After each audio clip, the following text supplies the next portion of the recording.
안녕하세요. 가사 언박싱의 노종원 변호사입니다. 오랜만에 인사드립니다. 오늘 하나 사건을 소개시켜드리고 싶은 게 하나 있습니다. 일명 왕숙천 사건입니다. 굉장히 유명한 사건이었고요. 2021년 6월 전 국민을 경악에 빠뜨린 사건이었습니다. 이 사건은 SBS 그것이 알고 싶다 등에서 집중적으로 보도된 바가 있었는데요. 범인 A씨는 2021년 6월에 지적장애 2급인 동생을 경기도 구리시 왕숙천 근처로 데려가 물에 빠뜨려 숨지게 한 혐의로 기소되었습니다. 그날 동생을 직접 찾아가서 A씨는 술을 마시게 하고 약이라고 미리 속여서 가지고 온 수면제까지 먹인 다음에 동생을 물에 빠뜨려 숨지게 한 혐의로 기소되었는데 1심은 A씨가 부모의 상속재산 34억 원을 분할하는 문제를 두고 동생 후견인인 숙부로부터 소송을 당했답니다. 그래서 앙심을 품고서 재산을 가로챌 목적으로 이 같은 범행을 저질렀다고 봐서 살인 혐의를 유죄로 인정하고 징역 30년을 언도하였는데 2심에서는 유기치사 마약 범행 등은 유죄로 인정한 반면 살인 혐의는 무죄로 봐서 10년으로 감형했습니다. 그리고 이게 대법원에서 최종 확정됐고요.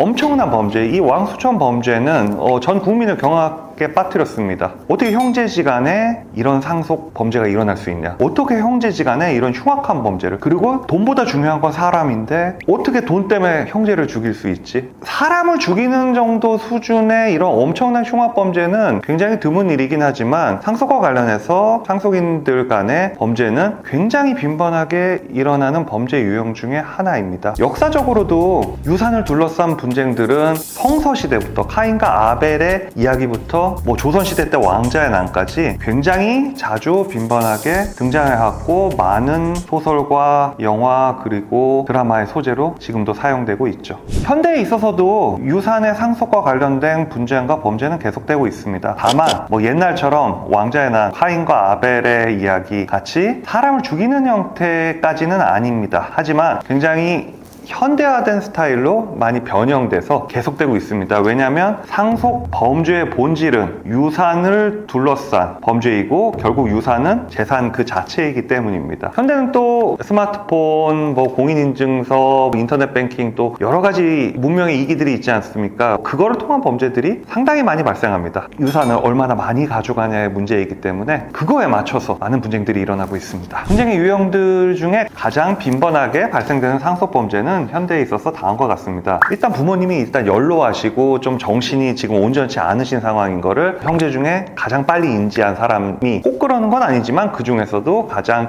욕심이 많은 사람이 몸이 편찮으시니까 내가 도와드려야 되겠다, 병수발을 들어야 되겠다 하고 부모님 집에 가서 부모님 인감도장과 인감증명서를 가져와서 부모님 재산을 몰래 자기에게 또는 자기 와이프나 자기 배우자나 자기 아들, 딸한테 증여하는 행위. 두 번째, 부모님의 체크카드나 통장을 들고 가고 현금을 그냥 인출하는 행위. 이것도 굉장히 많이 일어나고 있습니다. 세 번째, 부모님의 재산을 관리해주겠다고 하면서 부모님이 컴퓨터나 스마트폰을 잘 다루시지 못하니까 인터넷 뱅킹 해드리겠다고 하고 공인인증서 들고 가가지고 부모님 재산을 자기의 배우자나 자기 아들, 딸 그리고 자기한테 이체하는 행위. 그리고 가장 전형적인 행위죠. 유언장을 위조하는 행위 등이 있습니다. 근데 여기서 문제가 있어요. 이러한 현대의 상속 범죄들은 부모님이 살아생전에는 잘 발견되지 않습니다. 왜냐면은 들키면 안 되니까 부모님을 병수발 든다라고 핑계를 대고 부모님한테 접근하거나 부모님의 가장 사랑을 받는다고 본인이 주장하는 사람들이 철저하게 숨깁니다. 그래서 이런 범죄들은 부모님 살아생전에는 잘 발견되지 않습니다. 왜냐하면 이 범죄를 아는 사람은 부모님과 범죄자인 상속인 밖에 없는데 부모님이 연로하시고 건강 상태가 안 좋은 상태시고 이런 상황을 잘 인지하지 못하는 경우가 대부분이고, 그리고 범죄자 본인은 이거를 다른 가족들한테 얘기할 리가 만무하니까요. 어쨌든 자식들도 부모님의 계좌를 함부로 볼 수는 없지 않습니까? 우리나라 현행 법체계상. 그러니까 결국은 나중에 부모님이 돌아가시고 상속을 받을 때 이러한 사정을 인지하게 됩니다. 그런데 이거를 고소가 가능할까요? 이거는 일단은 세모입니다. 옛날에는 친척 상돌의 규정이 있었기 때문에 부모님의 재산을 상속인, 그러니까 자식들 중에 누군가가 가져간다 하더라도 이건 처벌받지를 않았어요. 지금은 이제 친족 상도례가 이제 위헌이 돼서 이런 행위들은 처벌할 여지는 생겼는데 현실적으로 굉장히 어려워요. 옛날에도 부동산을 증여받는 행위들, 몰래 부모님의 인감도장을 갖고 가서 이건 사무소 위조, 공정증서 원본 부실 기재죄 이런 걸로 고소를 많이 했습니다. 그런데 부모님은 일단은 이 범죄 사실이 발각되었을 때는 돌아가신 상황이지 않습니까? 그러니까 주요 피해자인 고인은 말을 할 수 없습니다. 그러니까 수사기관에서도 주요 피해자의 진술을 확보하지 못하는 이유로 수사가 거의 진행되지 않는 경우가 많았고 앞으로도 굉장히 그럴 여지가 크기 때문에 이런 상황을 미리미리 막을 필요가 있습니다. 나중에 발각돼서 형사 고소를 하시더라도 수사기관에서 실제로 조사를 받아보면은 굉장히 난이도가 높습니다. 실제 제가 수행한 사례였는데 고인께서 돌아가시기 3일 전에 부동산을 증여를 받았다라는 게 말이 되냐? 그러니까 이건 사무소 위조가 맞다라고 고소했는데 너무 쉽게 무혐의가 나버려서 제 입장에서는 너무 황당하고 억울하기도 해서 담당 검사를 찾아갔었습니다. 그때 담당 검사가 했던 얘기가 주요 피해자인 고인이 돌아가셨고 그때 당시에 의식이 있었는지 없었는지 수사기관 입장에서 판단을 할 수 없는 상태에서 고인이 실제로 증여를 했을